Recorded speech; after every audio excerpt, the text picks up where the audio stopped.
There is nothing wrong with your television set. Do not attempt to adjust the picture.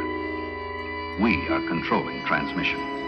For the next hour, sit quietly and we will control all that you see and hear. You are about to participate in a great adventure. You are about to experience the awe and mystery which reaches from the inner mind to the Twilight Zone. Hello and welcome to a special episode of Anthology presented by ObsessiveViewer.com. I'm your host, Matt Hurt, and if this is your first time listening, Anthology is a podcast where I review The Twilight Zone as a first-time viewer and other classic and contemporary science fiction anthology series. For archives of all of my episodes, visit anthologypod.com. You can also like the Facebook page at facebook.com/anthologypod and follow me on Twitter at OVAnthologyPod and all the other social medias at ObsessiveViewer. And if you'd like to support what I do here, you can become a patron at patreon.com/ObsessiveViewer, where you get access to hundreds of exclusive episodes across all of my podcasts. I have 3 of them. I'll talk about those at the end of the episode. But yeah, check that out. Patreon.com/ObsessiveViewer. Thank you for listening to this episode, the second one back from a long hiatus. As I said, this is a special episode. As you could tell from the intro music, I have a special guest this week on the show. This is a long gestating episode where I'm in between seasons of the Twilight Zone. So this is a long gestating crossover episode with the Outer Limits podcast. And as such, I have with me the guest of honor tonight. On the podcast, we have Victor Gamboa from the Outer Limits podcast. Victor, welcome to the show. And how are you doing? Brother Matt, hey man, how's it going? You're right. It's been a long time coming. Thank you so much for agreeing to do this. Like you said, it's been a long gestating idea, and I'm glad we're finally able to pull it off. Me too. You pitched this idea to me like a year or two ago, I think, when I was like gearing up to be finished with season 3, I think, of the Twilight Zone. And like, I've kept it in the back of my mind for this whole time. And then now that I'm bringing back Anthology, it's like, okay, yeah, we've got to pull the trigger on this. We've got to do it. So yeah, I'm very excited. Yeah. Yeah, man, I'm glad you kept it in your mind. It was the same thing here. Like after I mentioned it, like life happens. So you get distracted by here and there. And then every now and then I would like think about it. I'm like, oh man, we really gotta get that thing going. And then also, like, I mean, my show has also been on a hiatus as well too. So it serves like a good memory. Hold on one second. It serves as a good excuse to soft relaunch the show. Yeah, absolutely. And I'm a big fan of your podcast, of course, and I've been on your podcast before. And why don't you, since this is your first appearance on Anthology, why don't you go ahead and tell the world, which is the small sample of people that listen to the show, tell them about the Outer Limits podcast and where they can find you online and everything. Well, the Outer Limits podcast kind of started, it was kind of inspired by your podcast Anthology, actually, this podcast Anthology.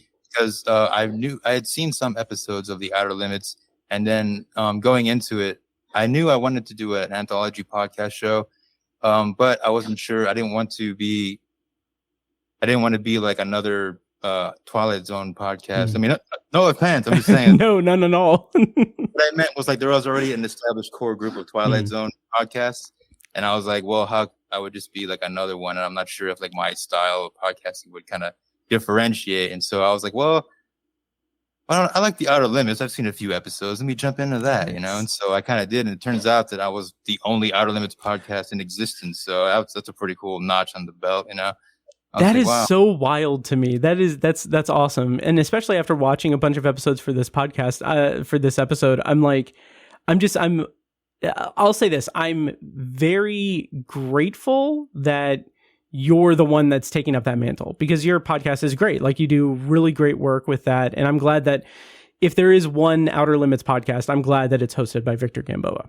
So, oh, that's too kind, man. You're very nice to say that. I appreciate that. Yeah, man, it's funny because like jumping into it, I realized that I thought I had seen a lot of the episodes, but turns out I'd only seen a few. So it ended up becoming much like Anthology, a first time viewership of like most of the show. Nice. So that's why like I'm like, dude, like Anthology and Outer Limits podcast are kind of like neck and neck, and like not neck and neck, but spirits in that sense. We're exploring the landscape of anthology television. So, oh yeah, yes.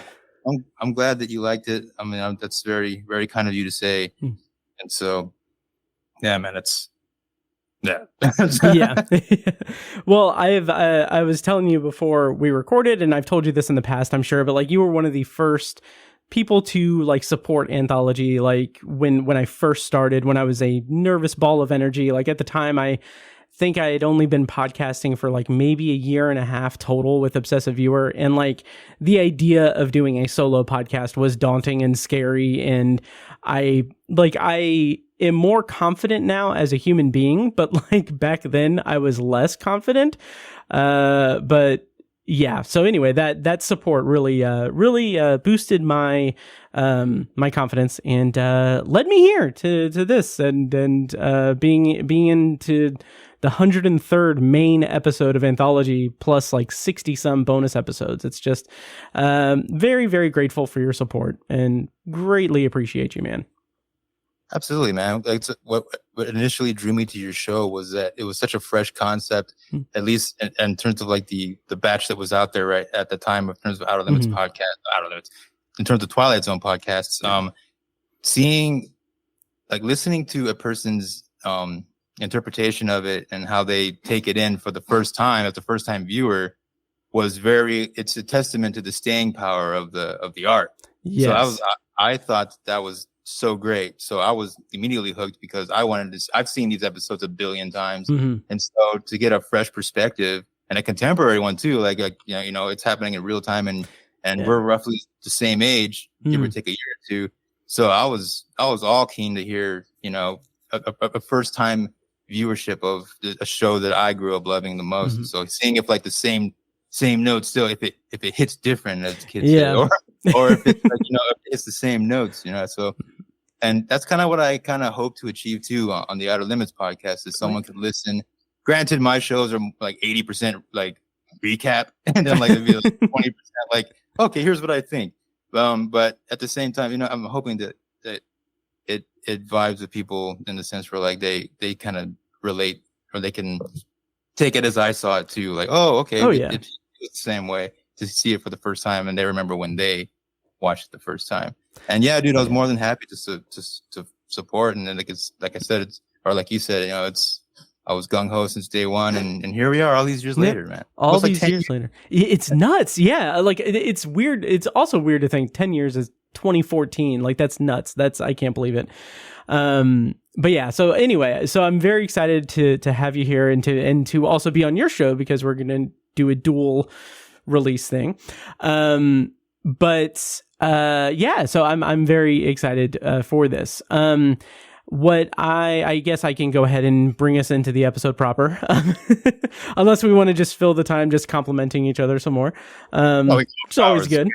Please go ahead, continue. Flattery gets you everywhere, man.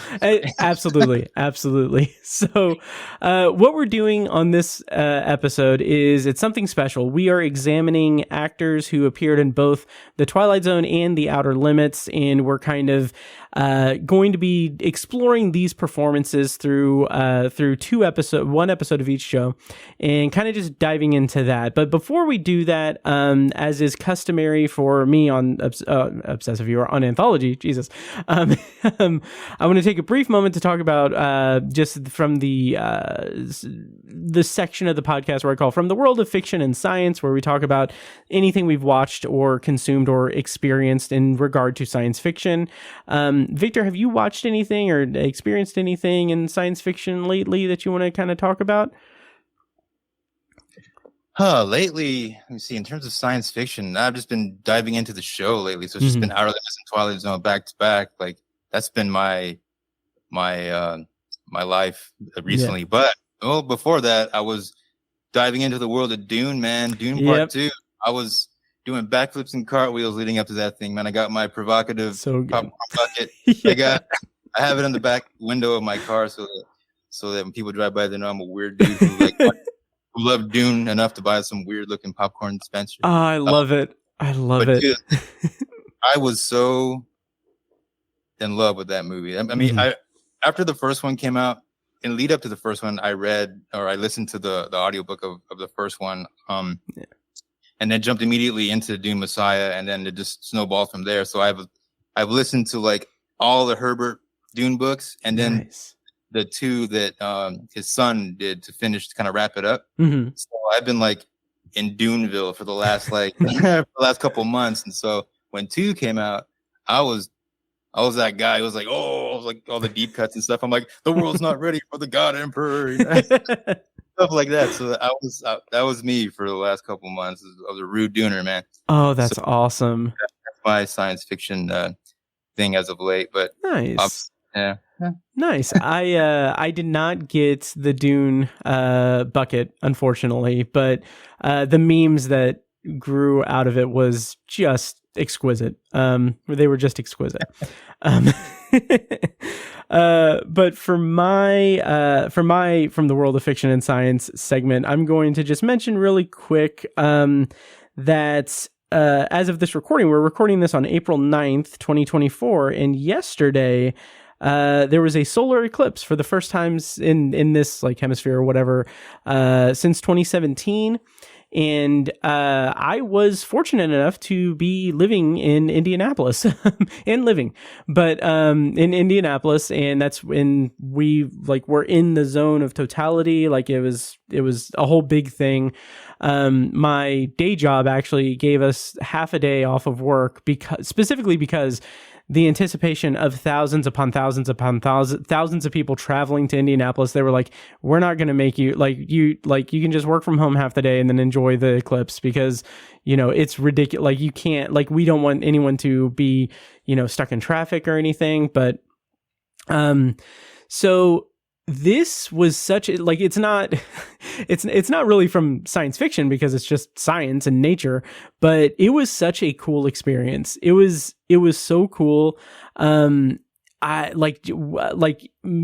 friend Jess and I, we live in the same apartment complex. We just sat in the tennis court in the open of the complex, and it was a beautiful shot of it, beautiful straight shot of we could see it. It was beautiful. It was amazing. And just so I'm just kind of still riding the high from that, I kept making jokes I wish space was real. But it was very cool. It was very cool.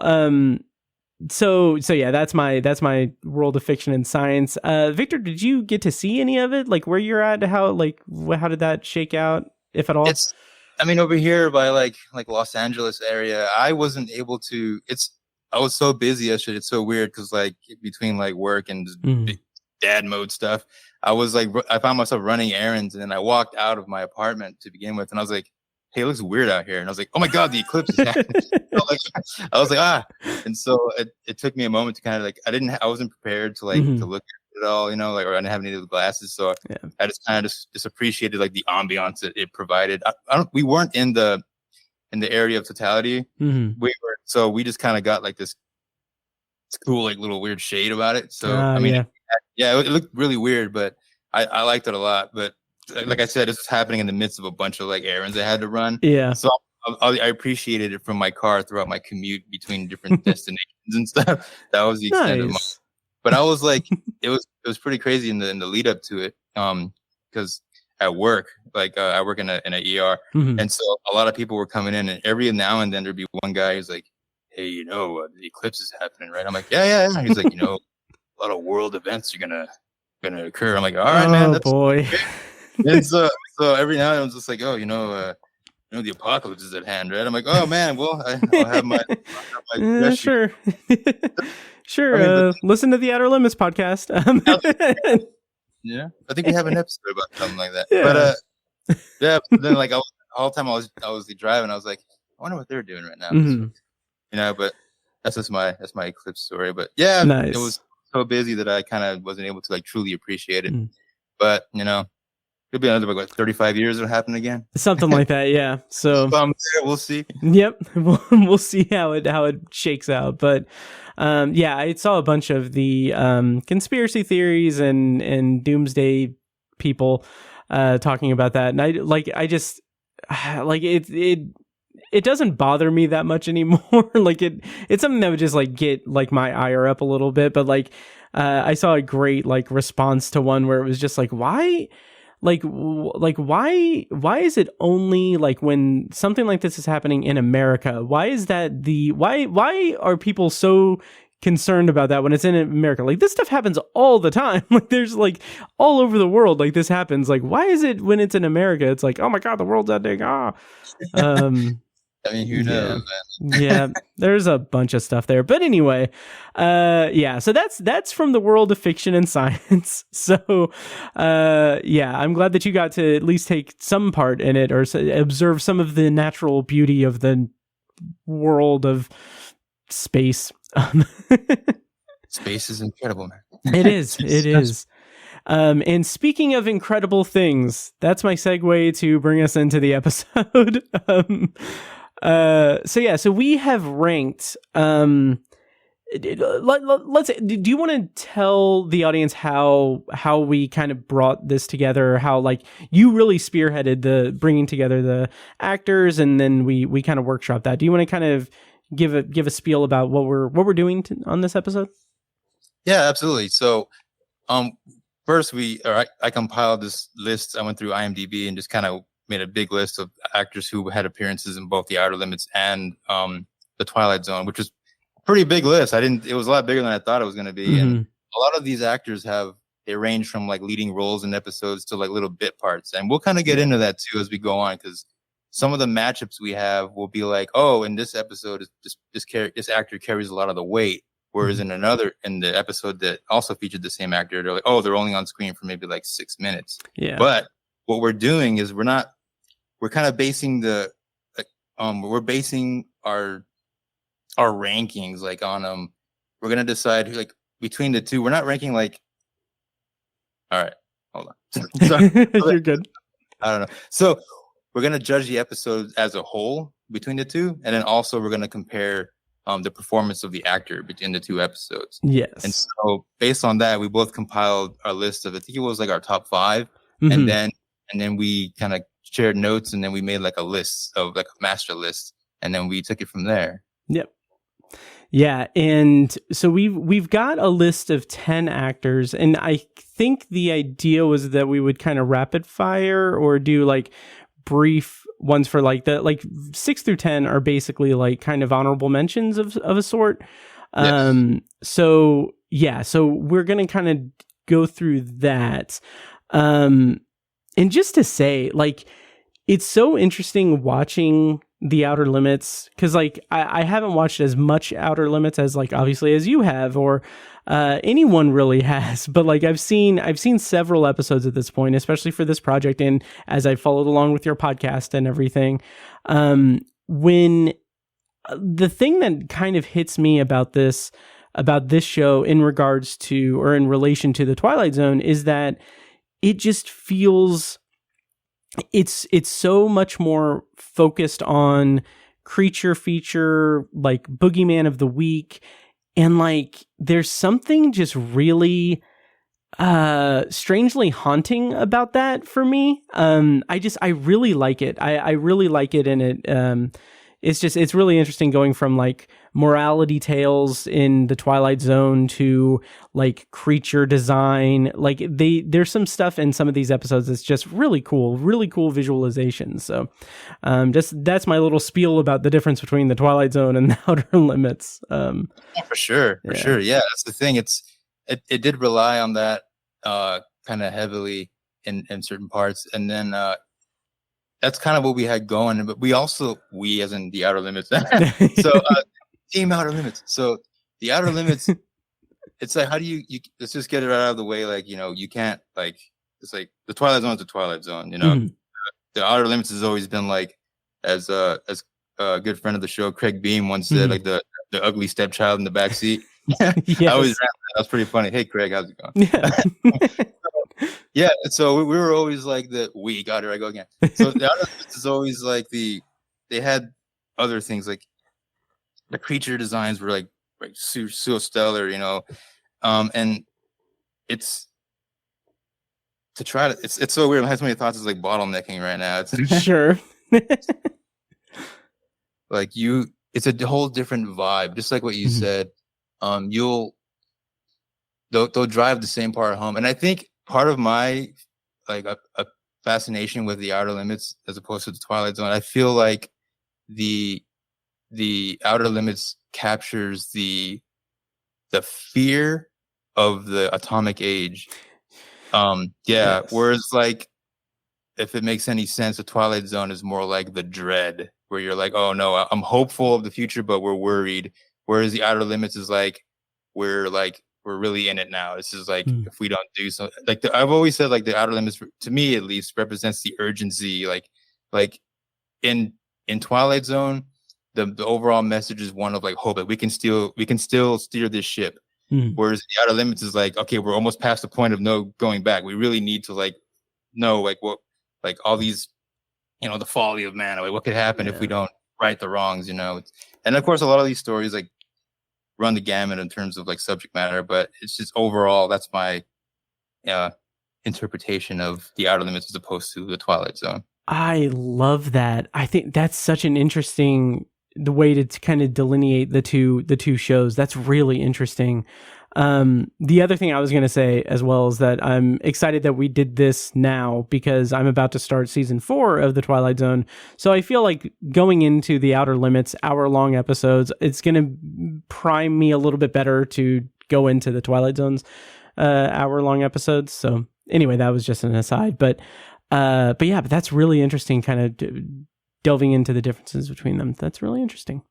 It's funny you mentioned the runtime. I found that in watching these episodes, that a lot of these episodes, the Twilight Zone, for better or worse, I mean, we'll get into it. Some of these performances left me feeling like, oh, if only they had more time, it would probably be a better episode, or like, oh, this is just short enough, so it is just a perfect amount of time for what was required of like the episode or for the character. Sure. Certain performances left me wanting more, and certain performances left me like thinking like, okay, maybe an hour would have been like too much, and so that kind of made me think too about like runtime and its effect on people's interpretation of the episodes as well. Yeah, that's really interesting. So let's dive into the list. We're going to do, like I said, the 10 to 6. They're going to be kind of quick rundowns of them, but I think we agreed to switch off the premises for each one, but to get us kicked off, do you want me to take Twilight Zone and you take the Outer Limits? Okay. I couldn't hear you there. Sorry. Okay, there we go. No, you're good. My bad. Yeah, you're good. So coming in at number 10 on our list is Edward Platt. He was in 100 Yards Over the Rim, which also, I should say, in terms of the performances, we are keeping that to Twilight Zone seasons 1 through 3 because of the whole conceit of my podcast is I don't know anything. So we're going to keep it contained to that. But 100 Yards Over the Rim was season 2, episode 23 of the Twilight Zone. And the premise is a settler from a wagon train in 1847 sets off to find something to help his ill son and stumbles into 1961 New Mexico. So Victor, what did you think about this episode of the Twilight Zone and Edward Platt's performance in it as well? I thought it was good. It's one of those instances where he was one of the big characters, not big characters, but smaller characters in the back. Yeah. And so in the Outer Limits, he was in the Man with the Power, right? He played the boss, correct? Yes. Yeah, see, that's the thing. Like my list got cut off a little bit, so I was like, oh, that was one of the ones where I was kind of like, oh crap. But I remember enough. So yeah, nice. So podcasting, folks, it's a very glamorous life. It is. Oh yes. So I had watched 100 Yards Over the Rim 3 times, and I found myself more engaged with his character. I'm not more engaged, but like as more watching, like it was. I mean, between him, and Cliff Robertson, who's also in that episode, which we'll get to in a minute. Oh yeah. I found his presence in that one more compelling. Because in the Outer Limits, he just plays like the jerk boss. Yeah. Who gets, who gets like, his not comeuppance, but he gets, Donald Pleasance's revenge extracted on him. Yep. So in a rapid fire sense, I'd say between the two that 100 Yards Over the Rim is the better, performance. So too. And in terms of overall episode, I can't judge it based on his performances. I'll save that for when we get to Donald Pleasence. Yes. Smart play. Do you want to give a rundown of the Outer Limits episode, The Man with the Power? Yes, The Man with the Power. Yes. Let me pull this up here. Paper notes, folks. Keeping it analyzed. Nice. Alrighty. The Outer Limits, The Man with the Power. A mild, timid man unknowingly acquires the power to subconsciously vaporize those who aggravate him. That's the IMDb summary. I feel like they're leaving out so much more with these IMDb summaries. It is more nuance. It's pretty streamlined. Yeah. For me, I am someone who adores time travel stories in fiction. So I'm going to hand it to 100 Yards Over the Rim overall. Like the episode overall worked a little bit better for me than The Man with the Power. But The Man with the Power, that's an early Outer Limits episode 4 of the series. And like, I've got my Blu-rays and everything, and I remember when we as a collective in the world started working from home. I would throw on the Outer Limits, and like that's an episode that I would play a few times there. So I do hold it pretty close to my heart a little bit because I do love Donald Pleasence, which we'll talk about later. But in terms of performance, I would honestly probably give it to Edward Platt's performance in The Man with the Power, because he does have a little bit more to do, and there's a lot of suspense built up around him, like in the scene where he's in his office and Donald Pleasence is like, "Oh, you just pissed me off," and then he does the Man with the Power thing. Like that's thrilling, exciting, that's scary. But we'll talk more about Donald Pleasence later. But I think that he did a fine job, Edward Platt, in The Man with the Power. Wow. In a rare turn of events, I side with the Twilight Zone and you side with the Outer Limits. Yes. Here, folks. Oh yes. So going into number 9, do you want to give the rundown for the Twilight Zone episode? The actor in this is Maxine Stewart. Matt, I apologize. I'm unprepared for that one. Oh, no problem. I can take this if you want. It is season 2, episode 6 of The Twilight Zone. But just Eye of the Beholder. A young woman lying in a hospital bed, her head wrapped in bandages, awaits the outcome of a surgical procedure performed by the state in a last-ditch attempt to make her look normal. This is notable because Maxine Stewart gives only a vocal performance in this episode. And yeah, it's one of my favorites from season 2 of The Twilight Zone for sure. And then she also appeared in an episode of The Outer Limits. Do you want me to read that one too, or? Oh no, I got that one. Okay, I cool. promised myself writing more synopsises for The Outer Limits. I think my understanding was that we were going to read from our respective shows. Oh yeah, we can just do that then. That's okay. Totally cool. Yeah. But we'll save myself the embarrassment. Thank you, Maggie. You're totally fine. Alrighty, so Maxine Stewart makes an appearance in Maxine Stewart? Yes. Yep. In The Man Who Was Never Born. She played, the synopsis for that is a time traveler desperately tries to stop the birth of an inventor whose bacterium turns humans into mutants. And so her role in this one is very small. She plays the innkeeper, basically when Martin Landau comes in and he's trying to alter the future, which we'll get more into when we cover Martin Landau. But her part is very small, and it's so funny because I recognize her voice. I was like, I know this woman's voice. Nice. I couldn't place her face. So for the longest, I was like, man, I haven't seen her, but I know I've heard this voice before. And then when I opened up the Outer Limits Companion, I realized, oh, she was the voice in one of my all-time favorite episodes, I Have the Beholder. Mm-hmm. So that was a pretty cool thing to see. Nice. And so it's not sort of unfortunate instance wherein like her performance is so brief, and I like her performance because you believe that she's under the hypnosis of Andro, the character Andro, because he's giving her imaginary money because she's under, his little hypnosis thing. Yeah. And she's such a sweet character. She's like drawing the drapes and everything. And I believe her performance a lot in that one.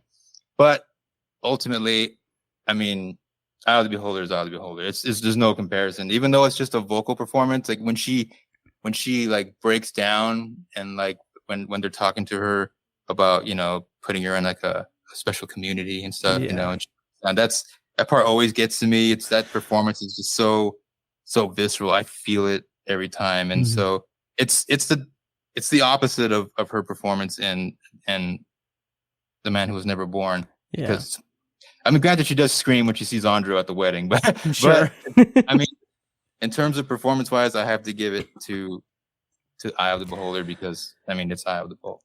100% agree, and well said. Like, Eye of the Beholder was an episode that it just blew me away, because I wasn't expecting it to be about like a dystopian future and fascism and all of these other things. I just thought like, oh, she's getting surgery and she's beautiful, but everyone she's in a world where everyone's ugly.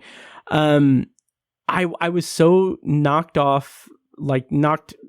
back by that, or not, I don't know, the positive way of that, saying that I was so blown back by it that it's one of my favorite episodes as well, and that vocal performance is legendary, absolutely legendary. So I've got to give it to Eye of the Beholder as well, both as an episode and performance. Even though I will say The Man Who Was Never Born, again, I love time travel so much, and I think that this was a very very solid entry in time travel fiction, which we'll talk more about that later. So shall we move on to number 8? Let's do it. All right. So number 8 is Vaughn Taylor. He appeared in season 3, episode 11 of The Twilight Zone, Still Valley, which the plot summary is: in June 1863, Confederate soldiers come across a warlock who can help bring victory to the Southern cause. This was, what did I say? Season 3, episode 11, aired November 24th, 1961. And, Victor, do you want to, give a rundown of the Outer Limits episode, and then we can kind of compare from there? Sure thing, Matt. Nice. I'm using my ability to multitask here. I kind of am too, because I didn't write down. Okay, yeah. There we go. I couldn't find the darn thing like in the days leading up to it. And of course, now it pops right up. And oh, no wonder. Yes. Through the magic of editing, Matt, this will be nice. Seamless. Okay. I know. The guests. Yes. A drifter enters a lonely house, unaware that it is actually an alien creature in disguise. Yes. To the point. Yeah. That's one where the plot summary on IMDb gives away it doesn't really give away anything, but like I don't know, the rest of it. The reveal of the brain within the first couple minutes of the episode. Yeah. So yeah. But like the more unravels as it goes on, so it's more than just like a brain. Yeah. But the thing that struck me about the guests was that this is another situation where like Vaughn Taylor has a pretty limited role in it compared to the rest of the cast. But the thing that kind of stood out to me as a Twilight Zone podcaster was that like this felt so much like 5 Characters in Search of an Exit. But what I appreciate about that is it feels like I'm not gonna compare like each one or anything, but like it felt like 5 Characters in Search of an Exit, but it also felt like People Are Alike All Over from the Twilight Zone. And what I really liked about it was that it's basically like what happens after People Are Alike All Over, because like they're in this cage, and I don't know, I like the way that it explored that. But what do you think of the 2 episodes and Vaughn Taylor? I really like this episode. It kind of goes into, I can kind of piggyback off of onto the whole Jeffrey Horn thing, because he's also on our list. And that one, I realized he was on the list for listeners at home. I realized he was on the list in the hours leading up to this podcast. So I had a slapdash rewatch of that one to familiarize myself with that episode. But I remember Vaughn Taylor's performance. It's in this one, he's more resigned. He's accepted his fate You know, he's at that table with those other guests, and he's just like, well, this is what it is. You know, the futility of escaping is, you know, or attempting escape is, you know, just that.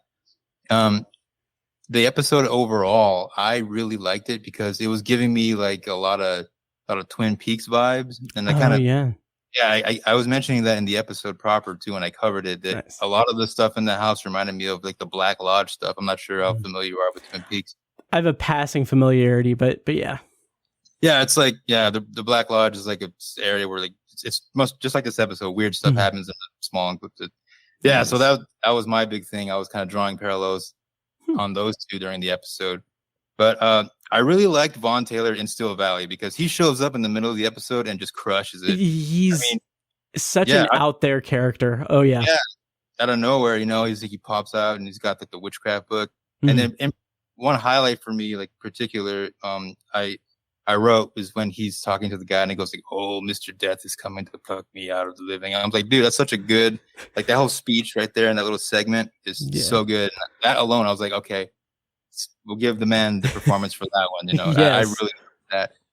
And I think Still Valley, that's a great episode. I liked it a lot. It was very tough to decide between the guests and Still Valley. I really liked them both like equally. Yeah. And then I think I even like in my notes I wrote like this might be a cop out, but I consider it a tie. Okay.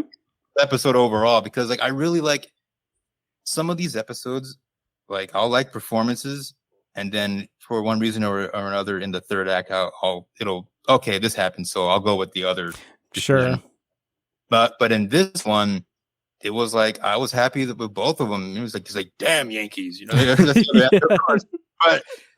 But I was so into both, and then especially the reveal at the end of the guests, you know, where she leaves and you just see her hands age, and it's just they both left me feeling similar emotions, and that was just I was just having such a great time watching those two episodes. So, and yeah, I'll have to say a tie in terms of episodes. Apologies, but. I'll allow it. Overall performance, I have to give it to Vaughn Taylor in Still Valley because that little monologue he has is just so great. Yeah, this is an example of someone like these are two very, very different performances. Like in the guests, he's very subdued, he's very set in his ways, and then in Still Valley, he's playing it a lot bigger. It's a lot larger performance. And even though I wasn't as hot on Still Valley as an episode, honestly, as much as I was on the guests, I enjoyed the guests probably a bit more than Still Valley. But there's no denying Vaughn Taylor's performance in Still Valley is just it's great. I got to give it to him there. Awesome, man. That's so cool. I realized like. I'm loving hearing your interpretations of the Outer Limits too, because like I'm a fellow first time viewer. I'm hearing, oh man, that's so cool. Oh yeah, yeah. This is uncharted territory for me. Obviously, like my whole plan with anthology, obviously, is to eventually get to the Outer Limits and other shows and everything. But this is an interesting tease to what's to come in like 7 years, probably. Hey man. It would be cool to hear you get to it, man. Yeah. So hopefully someday. But number 7, we've got Jeffrey Horn. The Gift, Season 3, Episode 22, from the Twilight Zone. A man from the stars comes with a gift to a small Mexican village whose residents do not welcome this stranger. And Victor, what episode of The Outer Limits was he on? Which, yeah. I'm glad you asked that, Matt. He's actually in an episode called The Guests. Nice. Yes, an episode which we covered at some point in the past. Yes. I won't read the synopsis again because we just read it. Mm-hmm. But this is what kind of leads to my whole Black Lodge comparison. Nice. His performance of like discovery and confusion as he's navigating these seemingly endless corridors in this house I thought was so excellent. I believed, and especially another performance I really liked of his was when he was communicating with the jellyfish creature, you know. Oh yeah. So that was really good. I enjoyed that a lot. I feel like, this is where my descriptions become like hack. You know, I was like, oh, it's believable. I believe him when he does these things. You know, so that's, I mean, my interpretation. I don't know. Oh, but, no, that makes perfect sense. Like, I totally get that. But, and then in The Gift, it's more, I feel like he's more, he's kind of like, I don't want to say it. He's kind of like a child, but he's not a child, you know, because he's an alien discovering things for the first time, you know, he's interacting with humans, and then he's kind of reacting based on our reactions to him. Yeah. So that was really cool to see. And then ultimately, you know, mankind does what mankind does, you know, they just kind of, you know, they mistrust, and by the end of it, they kind of screw themselves out of like a cure for cancer. And that big reveal right there that's one that stuck with me too. I really like that a lot. This is one of the Twilight Zone episodes where it's it feels like a slow burn, and then at the end, like, yeah, they stuck the landing. That's really cool. It's a gut punch, you know? Yeah. But then the Gift is also like a really good episode in my mind for the reasons I outlined previously. You know, it's very mystery. It's a mystery box. You know, you're in this place. You don't know where you're at. It's seemingly endless. It all calls to mind. You know, it kind of even talks about like the human condition as well. You know, because he talks about war and all that stuff, and they show clips of hate and everything that goes on in mankind's, you know, psyche, which is also touched upon in. I mean, you kind of see it happen in The Gift. So based on those two, I mean, based on that, it made it that much harder to decide between the two. But I think in this instance, it's a slight advantage. I'm gonna give it to The Gift, because I kind of like that feeling of like that gut punch. You're like, oh, we could have had a cure for cancer, but mankind is trash. You know? Yeah. That's a lot of like, I like that from the Twilight Zone, where it leaves you like with a gut punch. Oh, so yeah. I give it to The Gift in between these two. Overall episode, I'll say The Gift. But performance, slight edge, I'm gonna give it to the guests. Nice. So there you go. There you go. Nice. Yeah, something about The Gift that I appreciate is that, first of all, it's an interesting like Christ allegory story. But also it's so interesting. Like, you talk about that gut punch, and like it is devastating when it's revealed like, oh, he has a cure for cancer, but you know, humanity's bad, like quick to like not listen. But what's so interesting is that like it has that gut punch, but it has that sense of like it's not washed in cynicism per se. Like, it is, yes, people murdered this being without knowing exactly what he could provide for humankind and everything. But it's also like the morality tale aspect of it is like, well, if they had just listened and like not been quick to shoot this person, or quick to like not listen to him, then, you know, everything could have been so much better. So it's just interesting whenever the Twilight Zone has that nihilistic ending that's tinged with weird optimism in a sense. So having said that, I would give the performance and episode to The Gift. Nothing against the guests. I really liked it. I liked how disorienting and strange it was, but I think the kind of morality tale at the heart of The Gift is what kind of elevates it for me, both in performance and overall episode. Awesome, man. Awesome. Yeah, and then let's go to number 6 before we get to our top 5, obviously. We've got Barry Atwater, who appeared in, of course, one of my all-time favorite episodes, not only of The Twilight Zone, but of television as an entire medium. The Monsters Are Due on Maple Street, Season 1, Episode 22. On a peaceful suburban street, strange occurrences and mysterious people stoke the residents' paranoia to a disastrous intensity. The episode aired March 4th, 1960. And Victor, what episode of The Outer Limits did Barry Atwater appear in for the purposes of our list here? Barry Atwater appeared in the Season 1 episode of Corpus Earthling. And then the synopsis reads as: Enabled by a metal plate in his head, Dr. Paul Cameron can overhear the immediate invasion plans of 2 parasitic rock aliens. And yes, that is so Corpus Earthling is an episode that I really kind of attached myself to when watching it for the purposes of this episode. Just the idea, because I watched these in chronological order from air date while prepping for this, and just like seeing how, like, I think in the Outer Limits they refer to the creature as the bear, right? Yeah. Yes, they do. Yes. So the bear, for all accounts, is basically 2 rocks. And like, there's, I know, yeah. It's just so interesting to me. But it's a really strong episode. Yeah. How did you feel about it? I mean, it's I get it, man. It's like, on paper it seems so weird, so strange. It's like, oh, okay, so we're rocks, and now even then on paper they look like Jello. Yep. That's pretty funny.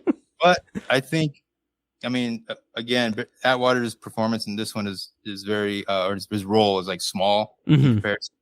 But overall, as an episode, I feel like on paper the premise it's kind of strange sounding, but a lot happens in its favor. Like the cinematography of Conrad Hall is like, it takes center stage in this one. So the look of the episode is super cool. In particular, that shot when he shows up and you see like this, like the shadow under his face, he's got the sunken eyes and everything.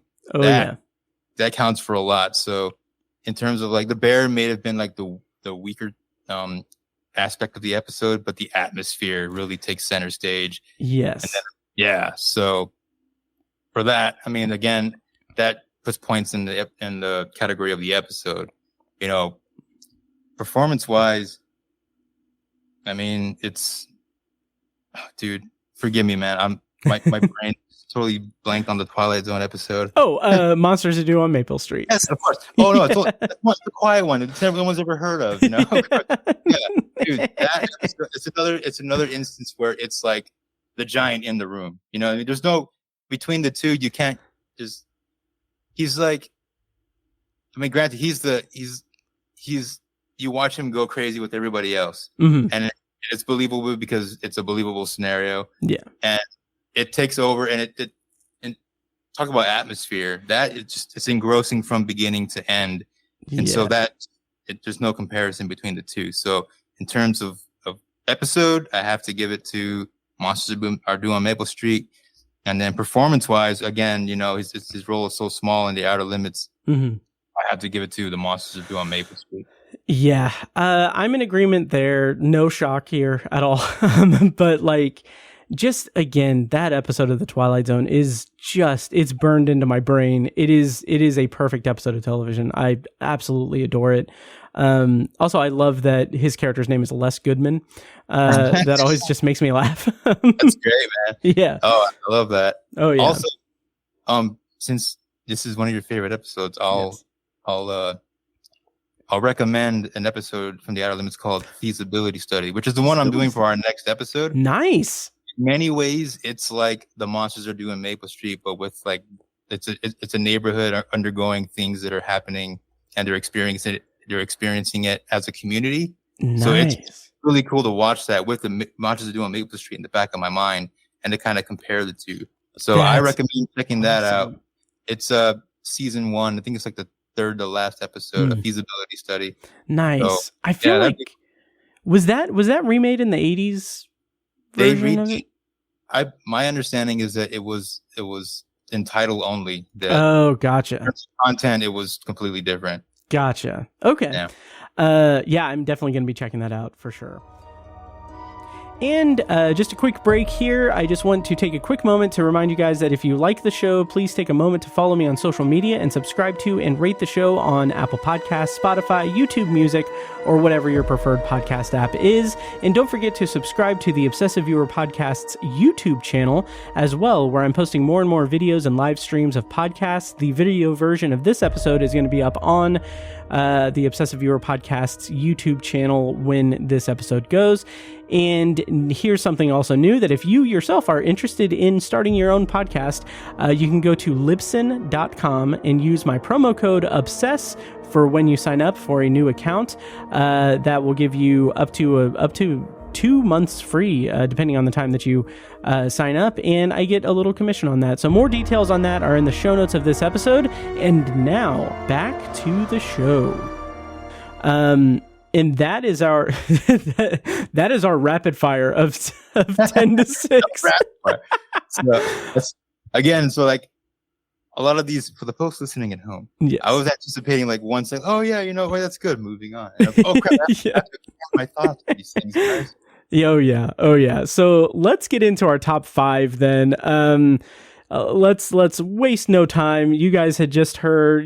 Well, I don't need to do that. I'm going to put in post a mid-roll thing. But anyway, let's get into our top 5 list of actors from Twilight Zone and The Outer Limits. And the number 5 is Barry Morse. He appeared in the season 3, episode 22 episode of The Twilight Zone, A Piano in the House.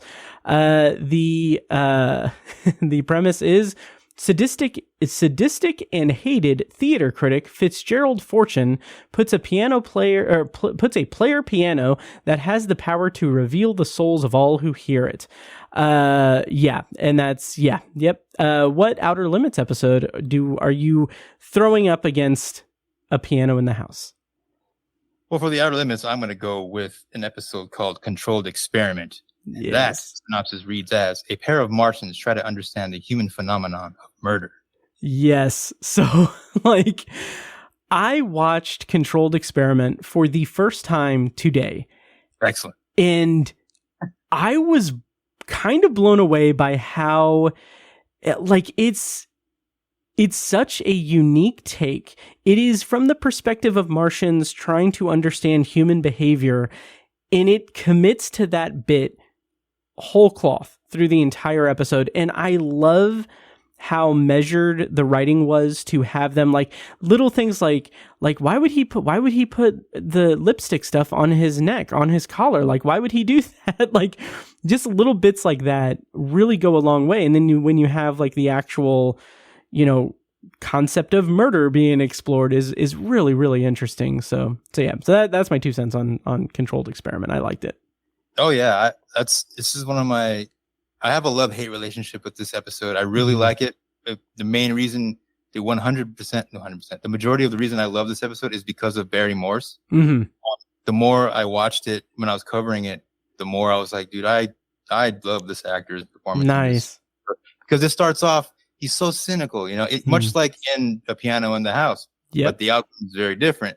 So in A Piano in the House, he's so mean. He's mean in both episodes, but in A Piano in the House, it comes from a place of just awfulness, and it's to the point where he's insulting and laughing at the woman who wants to dance. That's so heartbreaking to see. And he's getting legit enjoyment out of these people embarrassing themselves and revealing a side of themselves that is not seen, and he relishes in it. And that's just it's so villainous, and even then a devilish appearance with the beard and everything.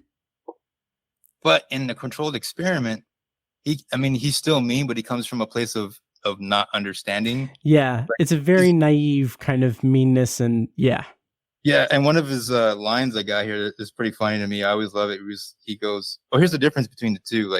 He's in a Piano in the House. He says a line where he's like, "Oh, her emotions were showing. She's covering up a little." And he says it so offhand because his wife was crying, and it's so cold. Yeah. Oh God! But in the Controlled Experiment, he says, he's like, "Oh, human beings are, after all, life forms, even if they are unspeakable." Yes. Yeah, that's what I'm saying. See the reaction? It's funny. It's so good. Yeah, it's oh, and he's like, "Oh, the smell going back." Even it reminds me of The Matrix. Oh yes. Oh my God. Yeah. So that's deep cuts with anthology, or that might even be Obsessive Viewer. Right. but yeah. So in The Outer Limits, the the gimmick, so to speak, of the episode is the going forward and backward of time. Yeah. And that can kind of grade on you. And that was kind of my issue with the episode, was they used it so many times that after a while that noise just kind of bugged me a little bit, because it's and then the flashing light, and it's like, oh, okay. But while all this is happening, you're watching Barry Morris's character understand more about humans, and he's warming up more to humans in general. And then also, we can't mention this episode without mentioning Carol O'Connor. He's bouncing off of him. He's got some good lines too. He's like, "Oh, a 10th-rate planet like Earth." So he has more.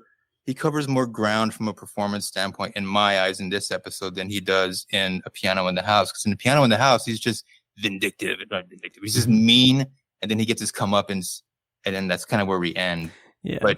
But in Controlled Experiment, he's got like a full arc where at the end, and even like this is like an unspoken thing, not unspoken, but like the music really helps out in conveying all that emotion as well. Because Dominic Frontier's music just is such a great aid in the whole visual, oral experience of the episode. Like you really feel the warmth developing inside of Barry Morris's character, Phobos of, the moon of Mars. And so by the end, he comes around and he decides to stay on Earth. And one thing, I wasn't sure if you were aware, this is actually like a backdoor pilot for a show that never got picked up. Oh, really? That's interesting. I had no idea. I can totally see that. Yeah.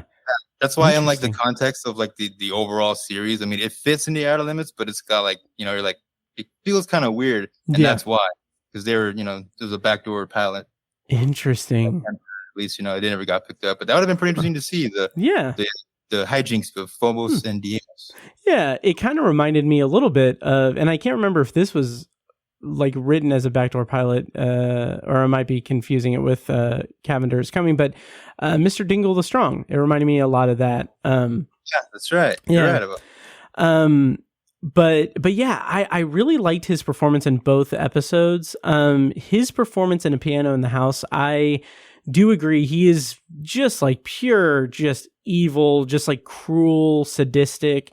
But I think that with me, I would give the edge to A Piano in the House, specifically because of the comeuppance that he has, because I think he does such a great job of demonstrating that the character doesn't understand that he also has his own mask. Like it's more that if he's conscious of it, he's deflecting. That's why he's just like basically, he's basically putting all of this in, like he's highlighting everyone else's insecurities so that his insecurities aren't like at the forefront. But the comeuppance is so satisfying because it is this just intense vulnerability that he is compelled to put out there, and where people react, or like us as the audience react to everyone else's vulnerabilities coming to light, we react to that with presumably a feeling of compassion, like with Marge, her wanting to be a dancer, like that.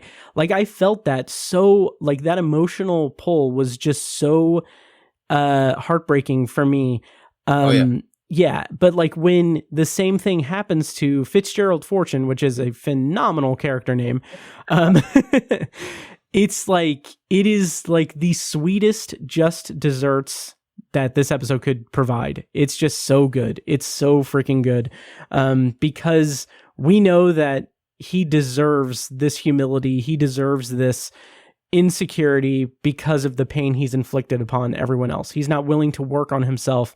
He's rather going to lash out at other people. And even if he can admit, or under being compelled to admit, but admitting nonetheless, like what his issues are, like there is a chance like he could turn a corner. He could be a better person on the other side of this, but having seen him be so cruel and horrible, it's just very satisfying to see him be on the receiving end of the stuff he's been doling out the whole episode. So that's a long-winded way of saying I liked Controlled Experiment, but I've got to give the edge, both performance and episode, to A Piano in the House, because I really enjoy it. That's awesome, man. For those reasons, exactly like that. Again, the comeuppance is so deserved, and he's such a jerk that he deserves it. And to see him crumble under his, under what he was inflicting on everybody else, the whole episode is so satisfying that I will give that satisfaction, gives me the edge to A Piano in the House episode wise. Nice. But going back to like how like I feel like the performance in A Controlled Experiment was so good, in my opinion, that it carried the entire episode. Yeah. Oh, absolutely. Yeah, absolutely. Like, we're not annoying gimmick notwithstanding, like it overcame all that, and then to come full circle and to reach a satisfying conclusion. That's why in that aspect I have to give the performance edge. I give it to Controlled Experiment, but overall episode I give it to Piano in the House. Totally understand that and totally respect that for sure. Controlled Experiment is an episode that I am going to be eager to cover at some point, but it's and like I do agree that the sound design in particular was very overbearing. It got especially really time, Yeah. Oh yeah. It was a lot, but I do like the overall vibe of it. It wasn't something I was really expecting. And I really enjoyed it. So yeah. Shall we move on to number 4? Absolutely, man. Alrighty, so number 4 on our list is the none other, I should say, than Cliff Robertson, who appeared in he's appeared. Here's the thing. We're aware that there are multiple episodes, so we should have mentioned that we just picked one episode for each actor, but the one that I picked for Cliff Robertson was 100 Yards Over the Rim, which we've already talked about, but just to refresh, a settler from a wagon train in 1847 sets off to find something to help his ill son and stumbles into 1961 New Mexico.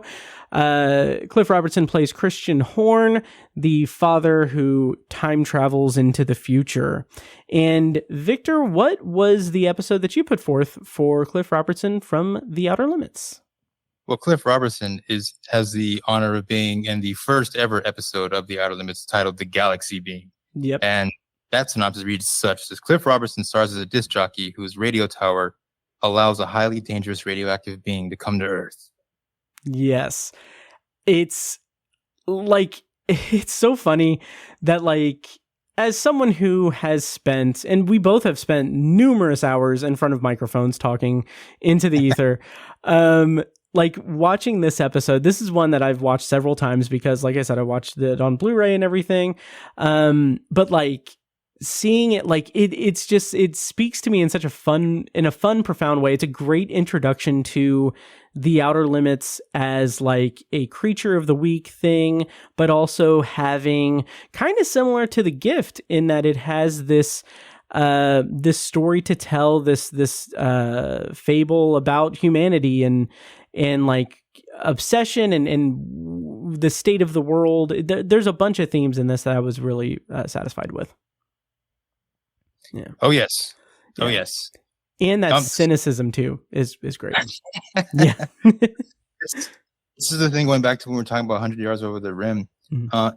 And then that episode, his character has got such a purpose where, he takes it upon himself early on, I'm going to go over that ridge and I'm going to find water. I'm going to get us, to California. Mm-hmm.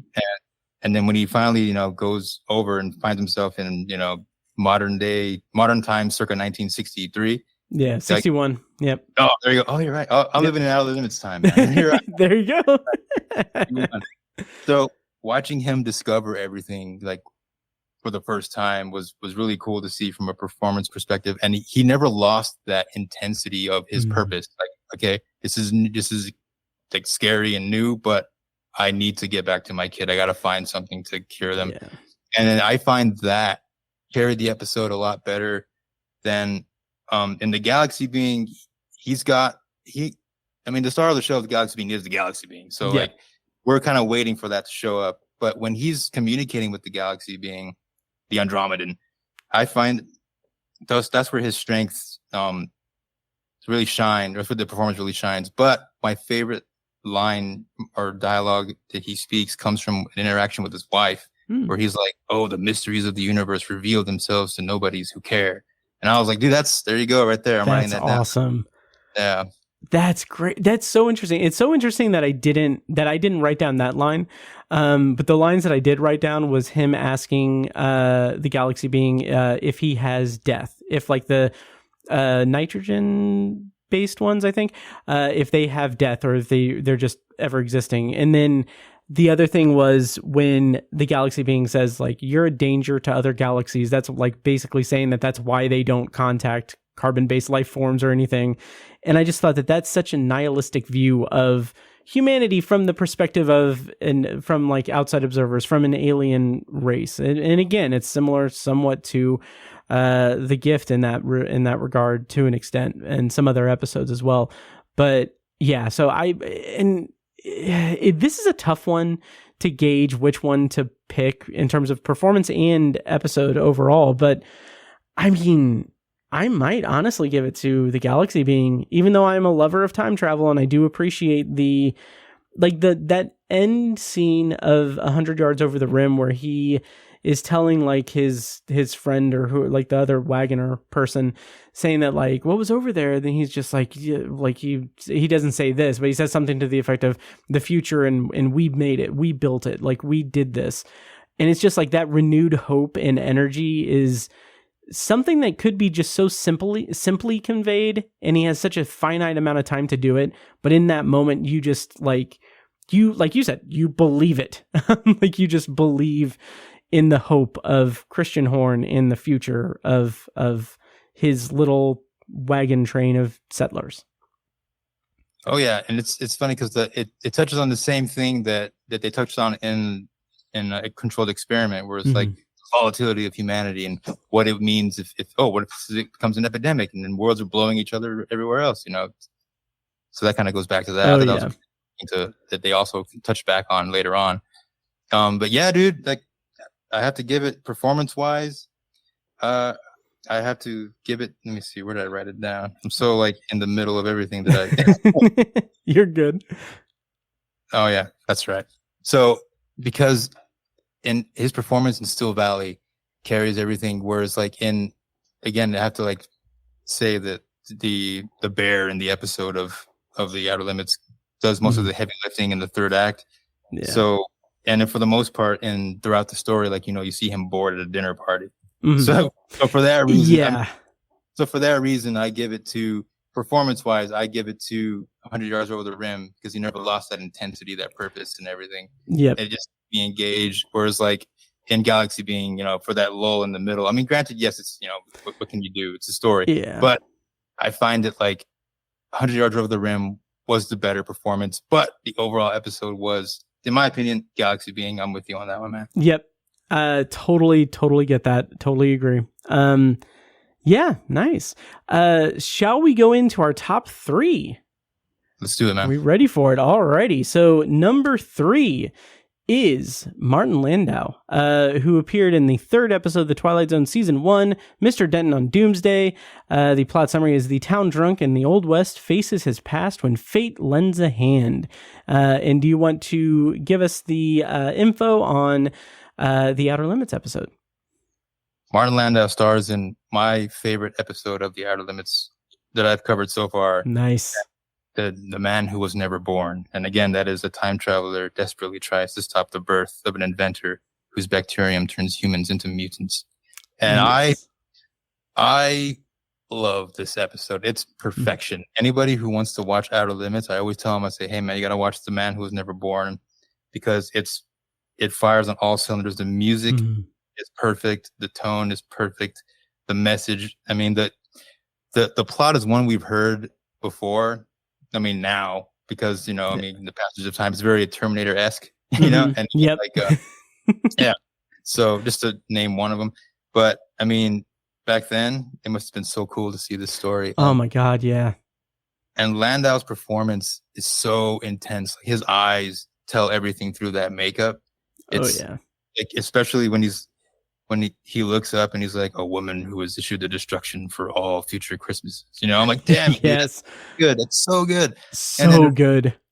Yeah, and then this is another instance where his role is bigger on this side, on the Twilight Zone side. I was hopeful that he would. It had been a while since I seen Mr. Denton on Doomsday. Yeah. And then I remember him being in it a lot more. And I guess the reason for that is because his performance was good. I mean, he was in it for like 5 minutes, but yeah. I wish he would have been the big bad of that episode, because who ended up coming, it was just like, all right, that's it's cool. It's a good episode, but Landau had that presence, Yep. He's like the cocky gumper, like, hey, rummy. So what's so funny to me, and like I can reveal this like bit of, I don't know, something like an Easter egg for anthology listeners, I guess. But like, I remember when I watched Mr. Denton on Doomsday is the third episode of The Twilight Zone. It's the third episode that I watched. And like, I kept seeing like in my notes and everything, or in the trivia, like, oh, Martin Landau's in this. And then like, when I watched it, I was like, yeah, he's in it. He's great. But like, he's like kind of not like, to be honest, I was, and this is like almost 10 years ago at this point, but like, to be honest, I was like, wait, okay, he plays that guy. That guy is Martin Landau. Like, why isn't he a bigger character? Like, like he's good with what he's given, what he's done. He's very, villainous and very antagonistic. But yeah, it always kind of made me feel like, I kind of wish I would have had a little bit more with him in Mr. Denton on Doomsday. Yeah, seriously. I think it would have been a lot better. I mean, if the roles were reversed, I mean, or maybe if they just expanded that same character, it would have been like a better episode.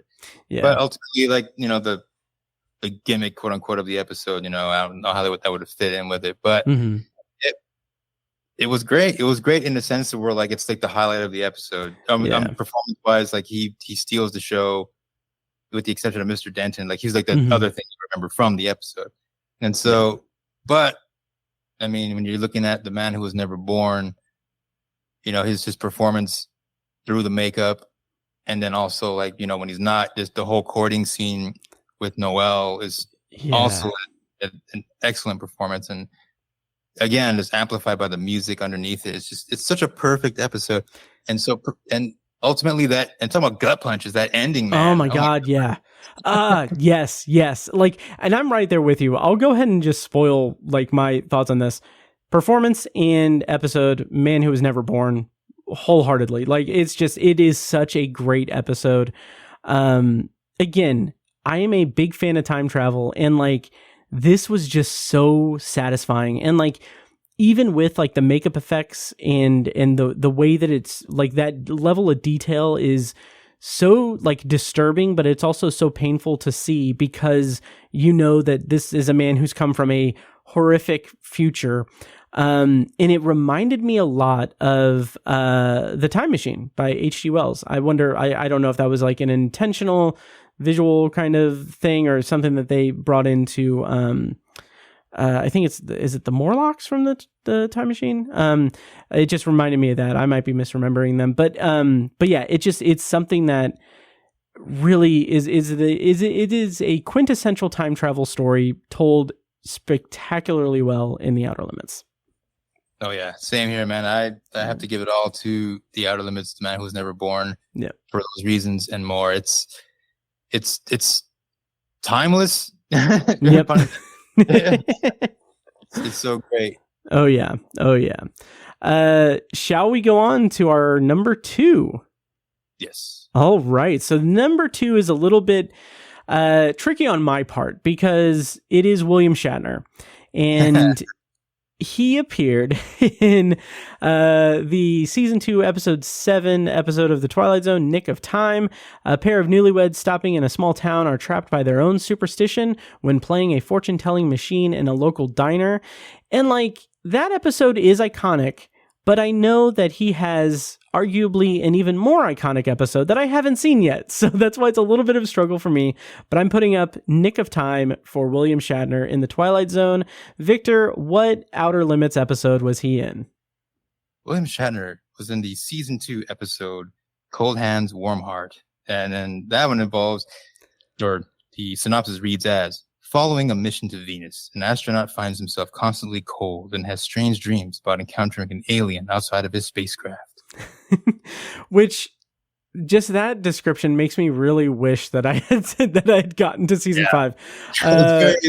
It's very like, yeah, something out the window, something on the wing. Yep.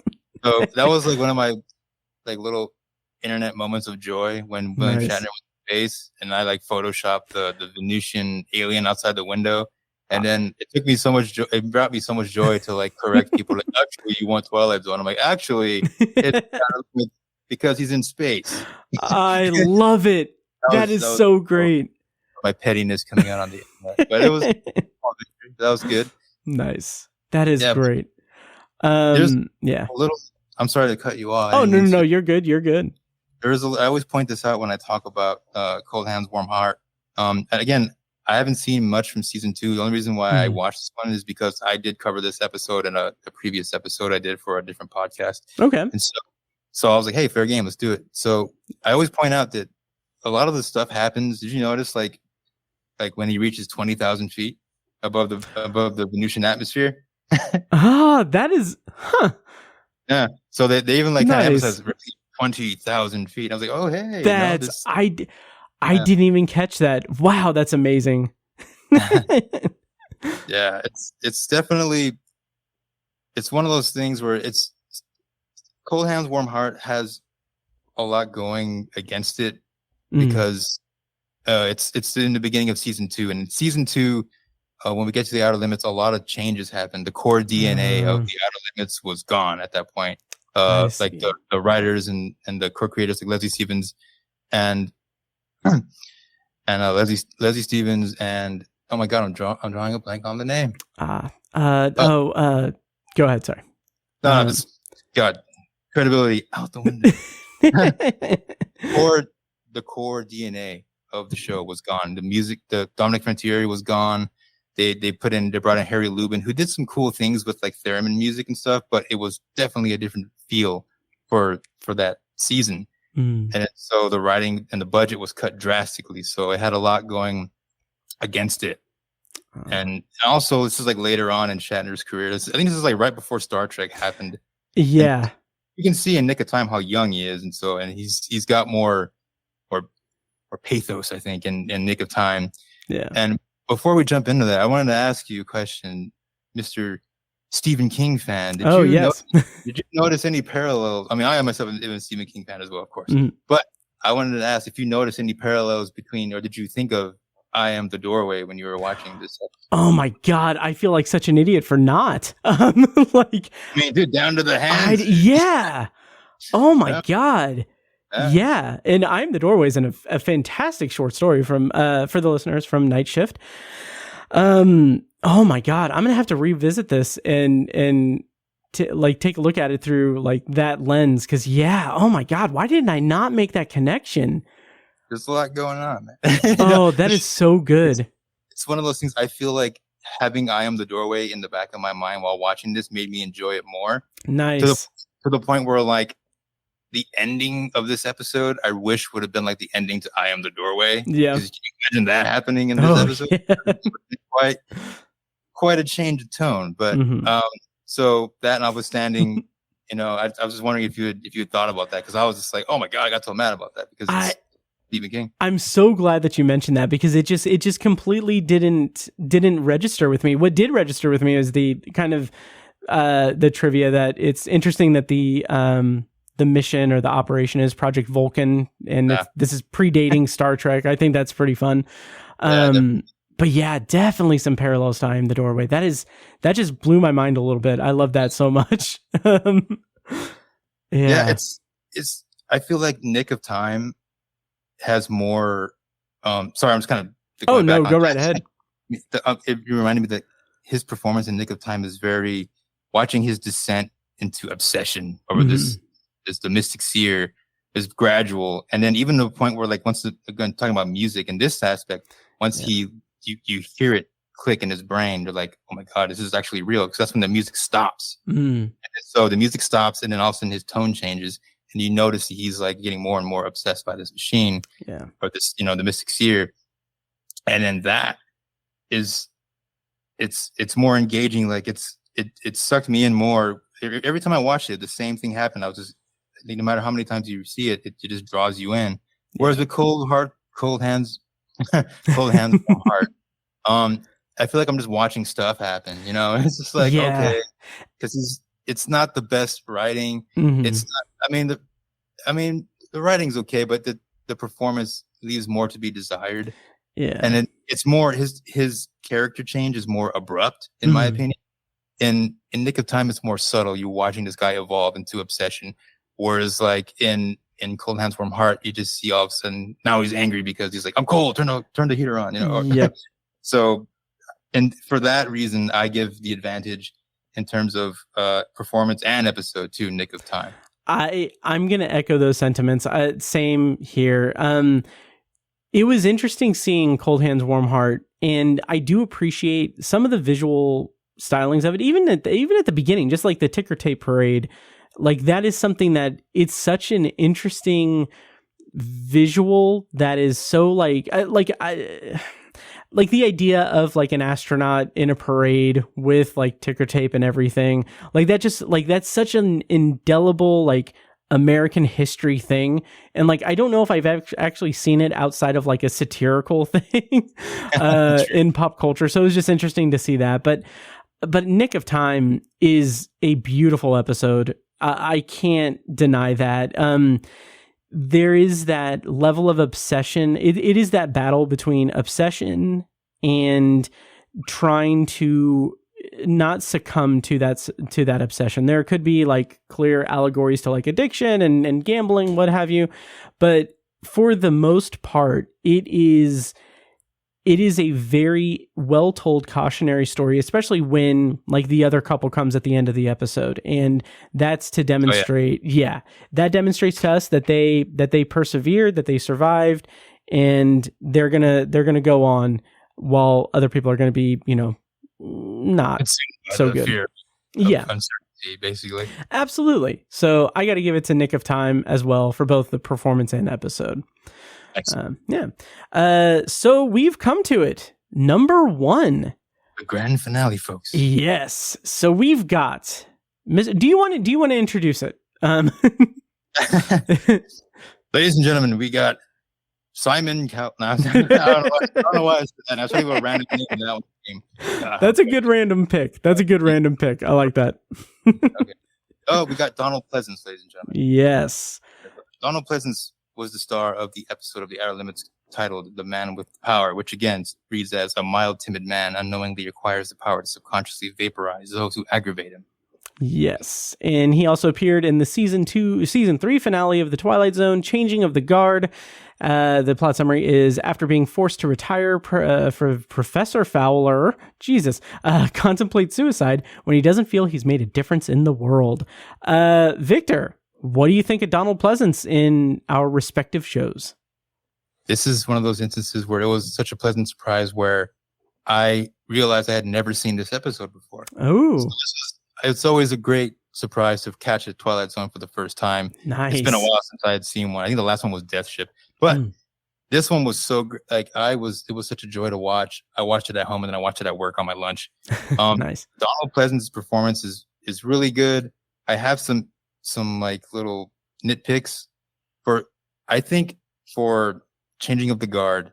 It starts off good, and then the highlight for me is that scene when he's in with the statue right before, you know, the bells toll. Yep. Where he's essentially about to kill himself, you know, and he's like, oh man, I have the line here somewhere.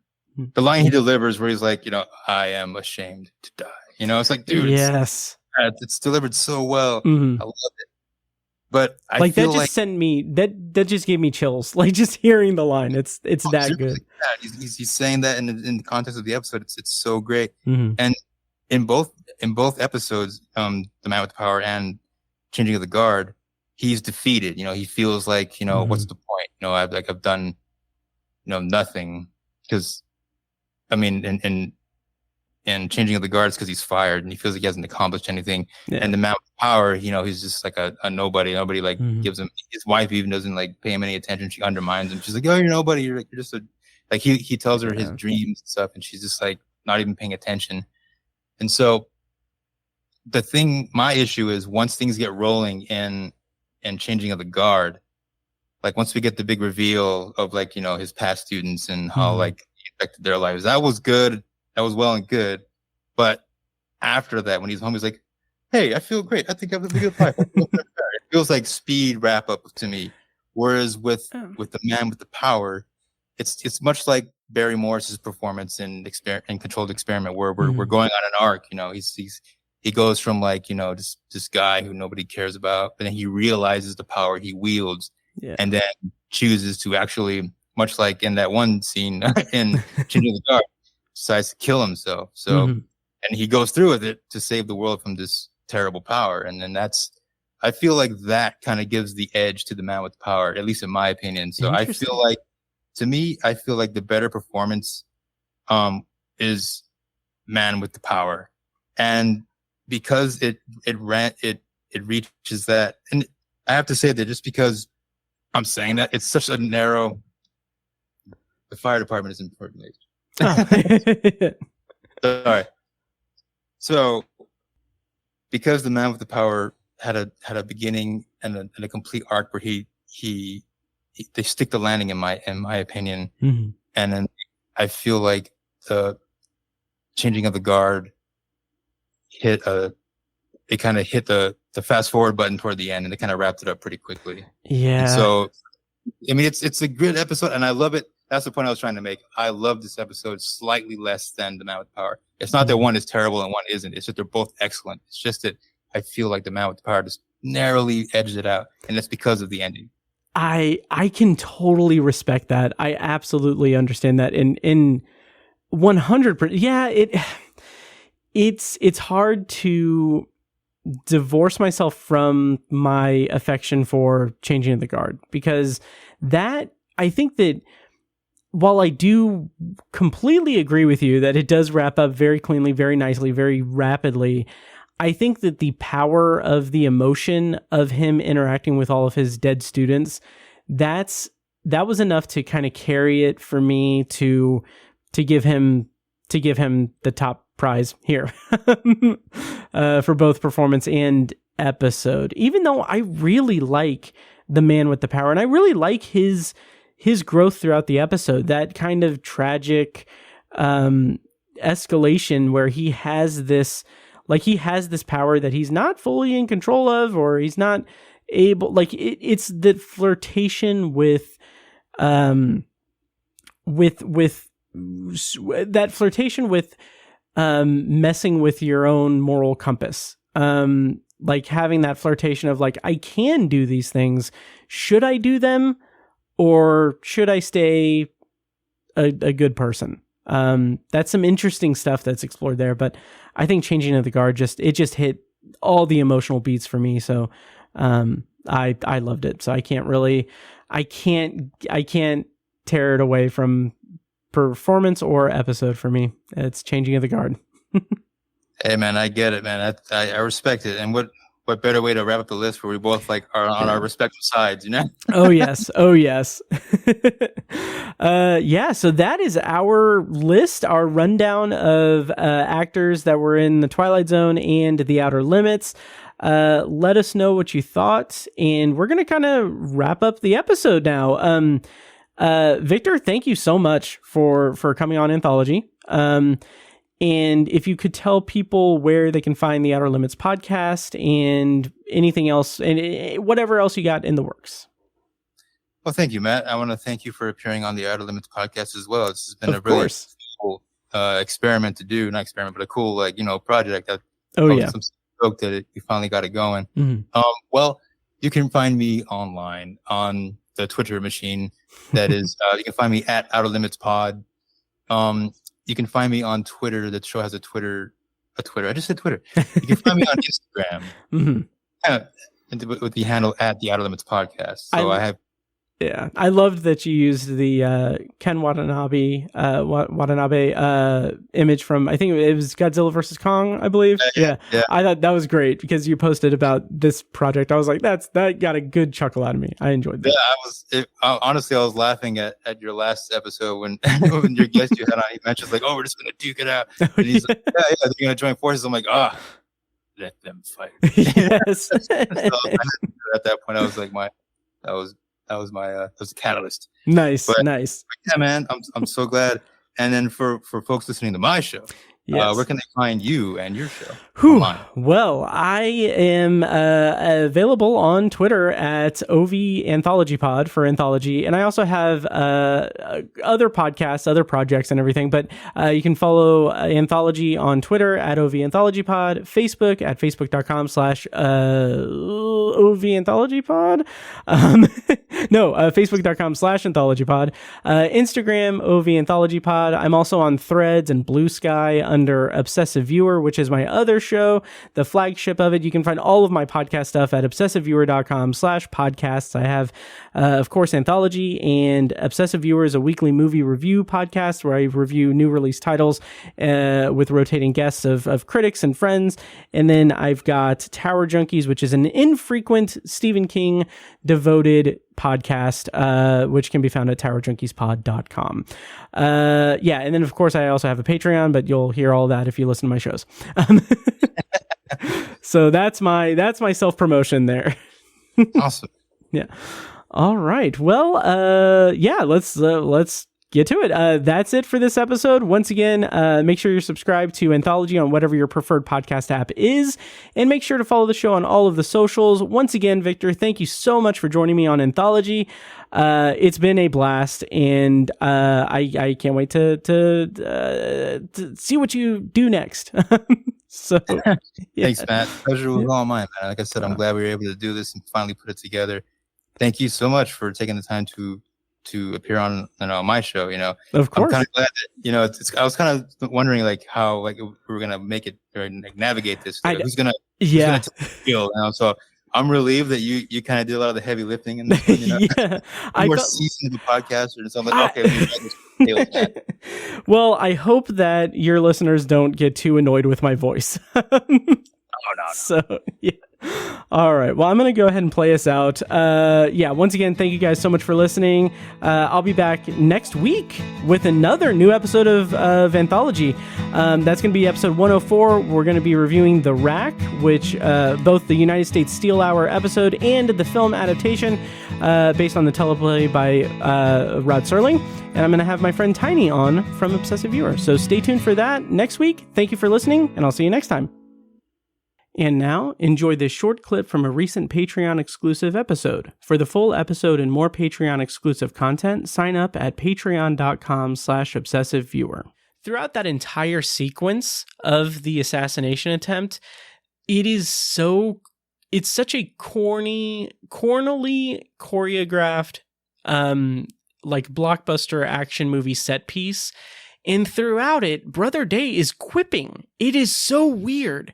And I understand that he is cocky. He has the aura thing that's able to, shield him from everything. So naturally, he's going to be a cocky combatant in this. But it's also a very, it's unprecedented. He's not experiencing these assassination attempts regularly.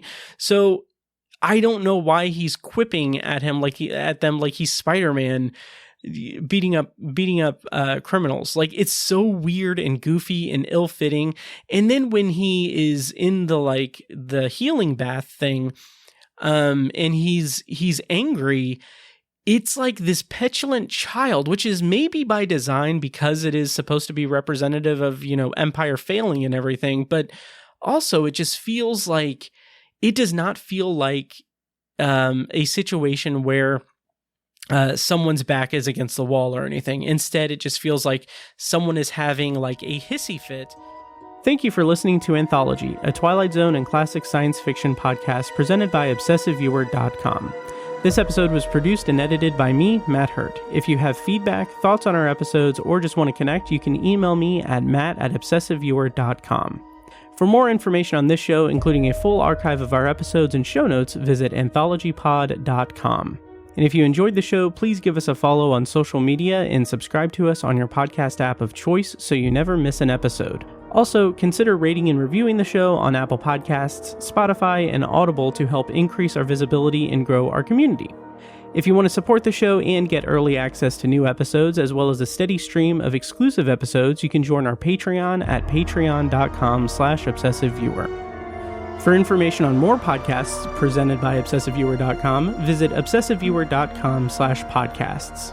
Thank you so much for listening, and we'll see you in the next episode.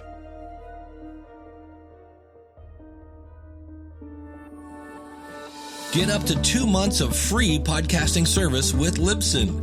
Check out the show notes for your promo code to get started podcasting today.